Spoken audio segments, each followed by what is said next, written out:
I think the results are very promising for the Muslim community. I'm really very happy. Many Muslim leaders, including the leaders who were involved in some of the initiatives, such as the Muslim vote, as we can see in their website, they are very happy, they are very excited. Why is this? Because we had a number of aims behind this election and behind our involvement. First of all, to mobilize the Muslim community more. And by the way, we were not just planning to achieve everything in this round.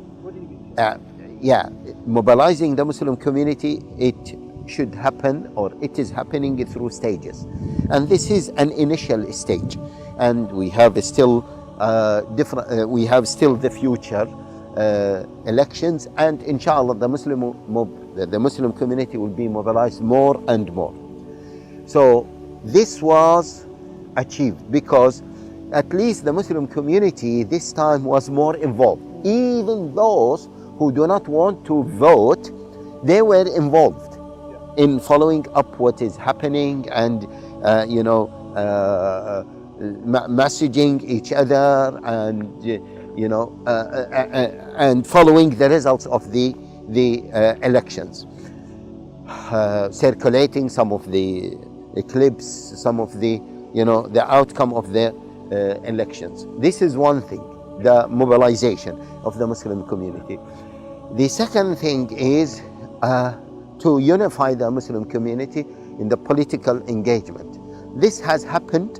Of course, it did not happen as we wanted it and as we dream that it should happen. Still, there were in some constituencies split of votes, Bethnal Green and in some other areas in Birmingham, etc. But in general, I think the Muslim community has done very well in terms of unifying their votes and voting strategically.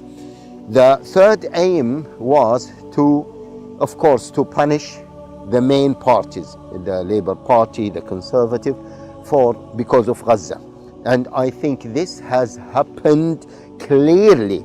See, this is a point. Many people think, oh, look, the Labour Party won. It was a landslide, yeah, okay. And it is, they said it is the biggest victory for them since 18 something. You can read whatever happens politically from different angles. Yes, from this side, yes. But do we know, and I think everyone knows that now, that the Labour Party got the lowest number of votes in this election, less than what the previous two elections when they were led by Jeremy Corbyn. Yeah, this, and despite that, they won. Of course, now many people say that the political system has to change because first past the post has to change. Every system has pros and cons, but the point is we need to analyze what happened carefully. The point is, yes, the Labour Party lost the Muslim vote to a big extent, okay, to the fact that even many commentators, non-Muslim commentators, even that professor on BBC, he commented on this. He said this is a proof that the Labour Party lost because of Gaza, because of its position, okay, on Gaza. So this is a one for us. And let alone some Labour Party candidates lost. Not only that, but the biggest achievement is that those who won from the Labour Party, they won with a very small margin. I'll give you an example, a very clear example. The Labour Party candidate, okay, without mentioning the name, okay, won by what? A minor majority over the independent party that we endorsed in Bethnal Green. So that is an achievement. That is a big achievement. Okay, Elford North, Yeah, we shouldn't mention the name of Liam Muhammad. Okay, she lost by 500 votes only. In front of who? In front of one of the key Labour Party candidates who has been there for years, and he's maybe double of her age. Yeah, so that in of itself. And we can mention also Adnan Hussein, we can mention some other candidates. So either we won, okay, maybe in 5-6 constituencies, or we came the biggest second in many other constituencies. So that is a big win. And let me take, as we mentioned the name, although I am trying to avoid mentioning names, Liam Muhammad, for example. How old is she? 23. What is her political experience? Is very minimum. She just won an award when she was 15, 16. And to win and to lose by just 500 votes in that area, that is incredible. That is incredible. So that shows that the Muslim vote has its weight and it can make a difference. And everyone is talking about it now. So we should not be pessimistic, look at just the overall picture without deep analysis of what is happening, because in the political process you cannot do that.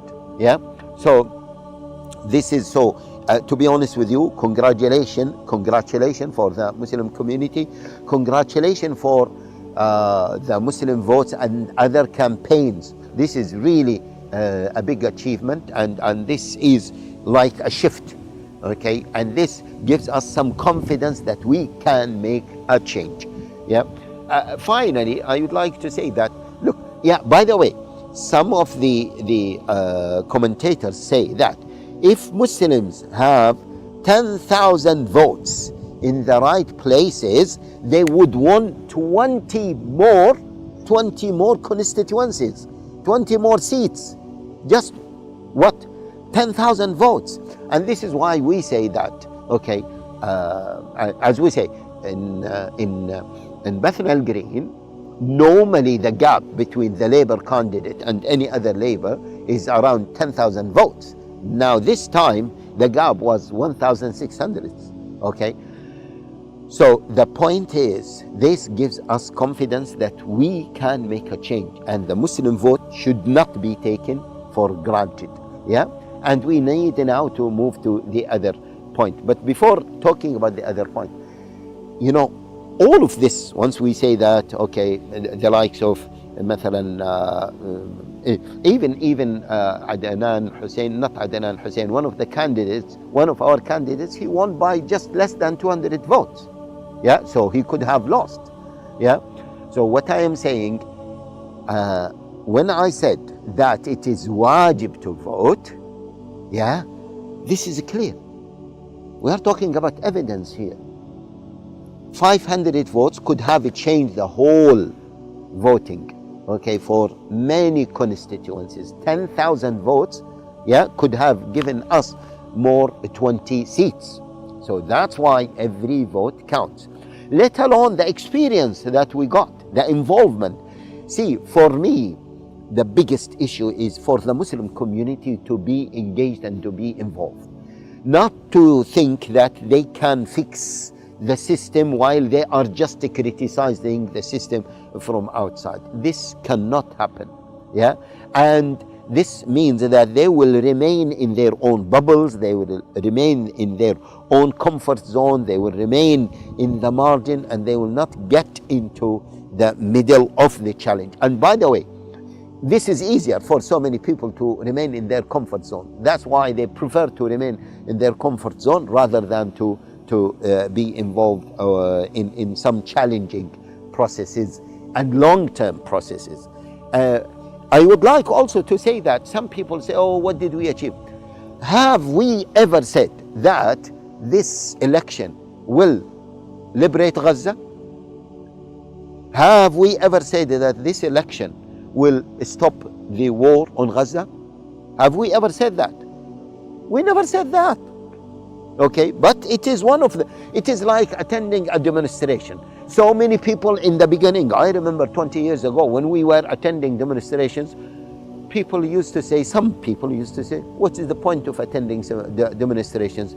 Have you seen the war ending because of that demonstration? We said, yeah, maybe not this demonstration, but it is all accumulative and it is all a project. We need to try in every from every angle. كنتم خير أمة أخرجت للناس تأمرون بالمعروف وتنهون عن المنكر. But to stay passive, yeah, this will not help in anything. And just talking will not help in anything. Now we need to move forward. Yeah, we need to move forward. خلاص, okay, the elections have happened. We need to learn the lessons. We need to be more coordinated, more united, more aware. We need to produce our brothers, yeah, who can represent us in the parliament. Yeah, we cannot stay as a passive community. We are part and parcel. We are the second, the second largest faith community in the UK after Christianity. It is the Muslim community. Okay, of course, the atheists. Okay, I don't know whether we call them faith community or not. So we are not a small community. We are not a minority. In fact, in terms of religions, okay, we are the biggest religion next to Christianity. Okay, so we should be proud of ourselves. We should be confident of who we are. And see, look. The Labour Party or the Conservative Party, how long they been in politics? Yeah, what, 200 plus years? How long we been in politics? Look, the Muslim vote and other initiatives, they started to mobilize maybe 6 months ago. And we have achieved this. And then we say we didn't achieve anything. Some brothers, unfortunately, and sisters, they have this negative mindset and they want they have the black and white mentality, okay, tunneled vision. Either you achieve all or none. Okay, life is not like this. And when you raise your expectations, you will be always disappointed because you will never see what you expected, even in our life. If you raise your expectations with your wife, with your children, with your neighbor, with everyone, you will never be satisfied with anything because your expectations will be so high, and whatever achievement you see, you don't see it as an achievement. So be positive, brothers and sisters. I think it is really a very good outcome of the election 2024, and keep it up. And by the way, I just want to say that either today, tomorrow, or the day after tomorrow is the first year of the Hijrah year. So كل عام وأنتم بخير, تقبل الله منا ومنكم, the Hijrah year of 1446. Assalamu alaikum.